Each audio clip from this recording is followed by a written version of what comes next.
All right, Robert just took a shot at a deer. He said that he sees a blood trail, so heading back in the woods to help him find this deer.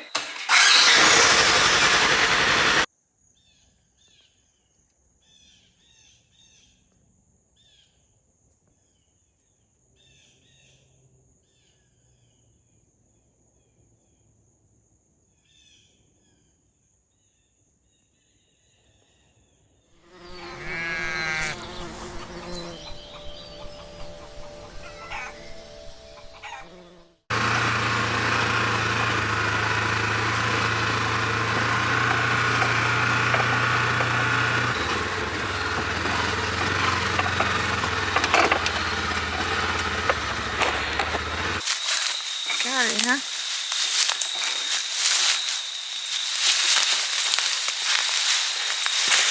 She's a good size. Yes, she is.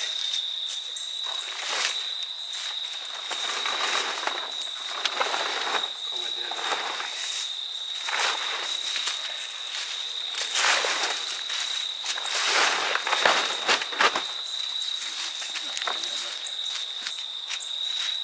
They do stink. Oh, we did it! First deer on the property. Yes. I saw her. She ran like a half moon shape, and I was like, she ran straight back into there. I'm never gonna find her. She's about not eating it. Oh God, she's heavy.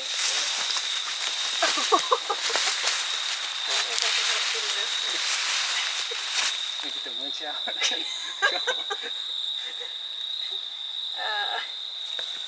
get these guns out of here.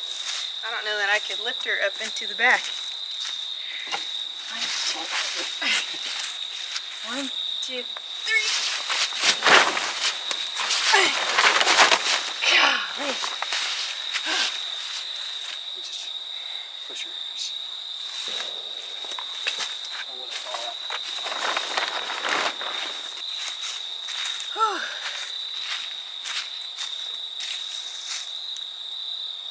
She's up there.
So we are inside the kitchen and we have our deer meat.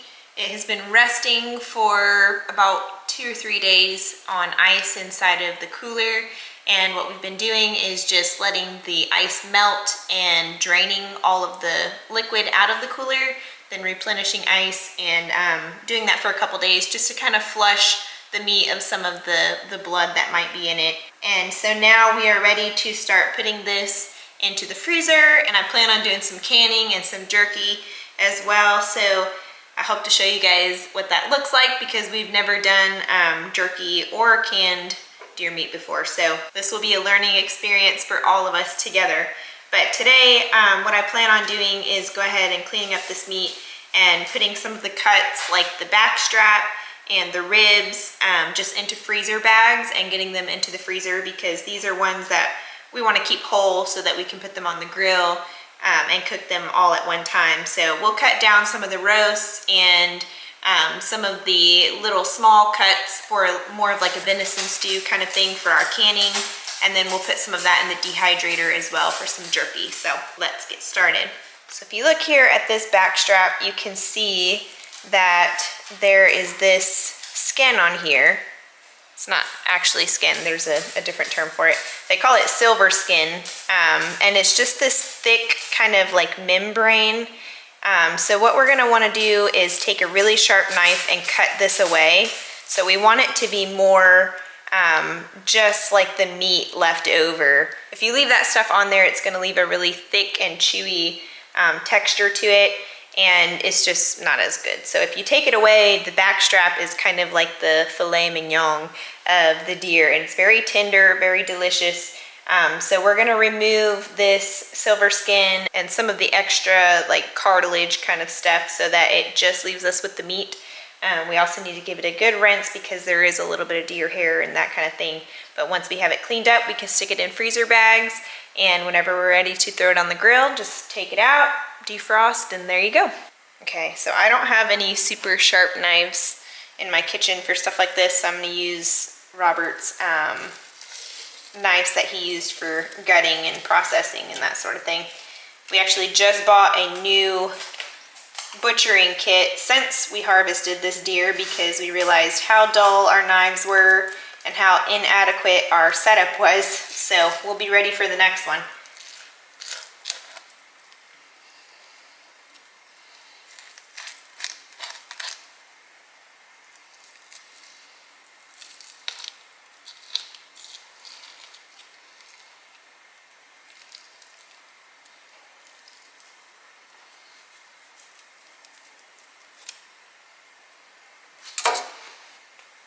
Okay, so once you have the excess removed, you just put this to the side. This is actually really good for your dogs, or you can toss it to your chickens or some other kind of farm animal that might eat this. I don't know, maybe pigs or something.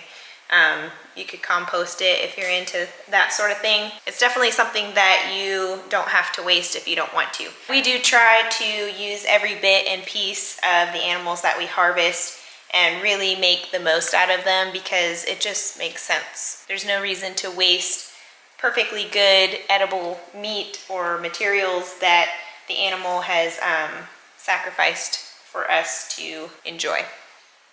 Rollo and Haven say that they will gladly accept any sacrificial pieces of deer that we may have. Okay, so here we are, day 2 of deer harvesting.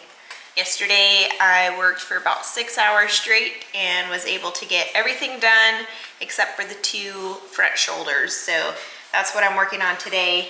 This is our first time breaking down a deer completely ourselves. Usually Robert would take deer to processors and have them do it for him, but we decided to learn the skill ourselves, and so far so good. I feel like we've made some really good progress and have learned a lot for sure, and I feel like we'll be better prepared for the next deer that we harvest. So I'm just gonna keep plugging away at this deer, and then we are gonna weigh all of the meat that we have harvested to see exactly how much we will get to keep from this deer.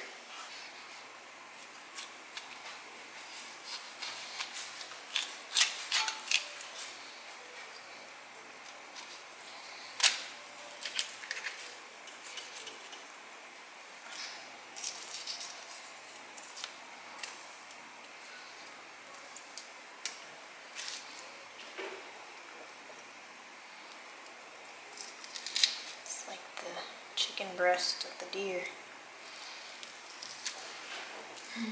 Very lean. Alright, so I got one of the front shoulders broken down, and I have a pile of meat that I need to go through and take the silver skin off now. All I did was just kind of remove each cut and part so then I can work in smaller sections as I go.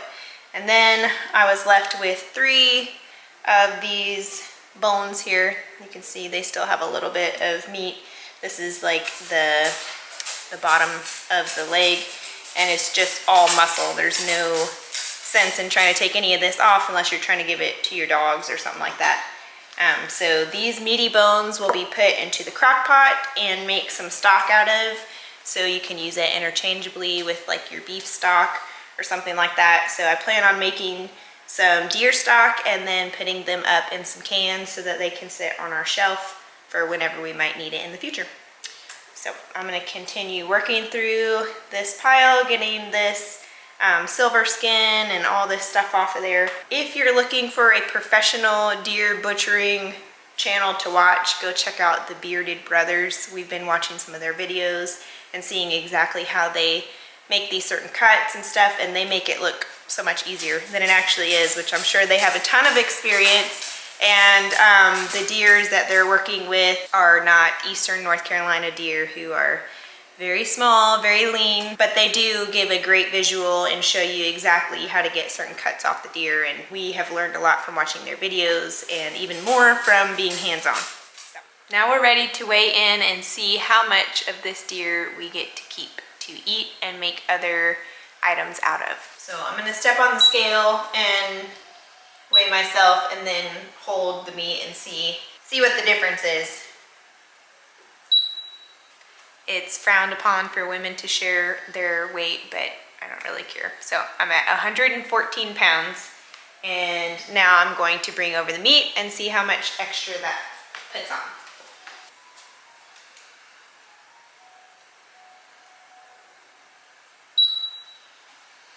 Okay, so this says 145, so that's 31 pounds, and this is all meat that we're gonna eat off of. So now I'm gonna add in what we have saved for the dogs, and then the bones that we'll be keeping for making some bone broth. So what do we say, 145 with that? Can you add those bags on top of here? Yeah.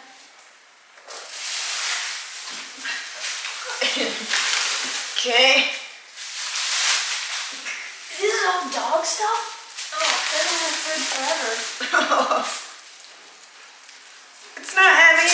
You're just gaining pounds by the second. What are we at? 169. So everything all together comes out to right at 55 pounds. So that's super exciting. This will be mini meals for our dogs, and we can even feed some of it to our chickens for extra protein.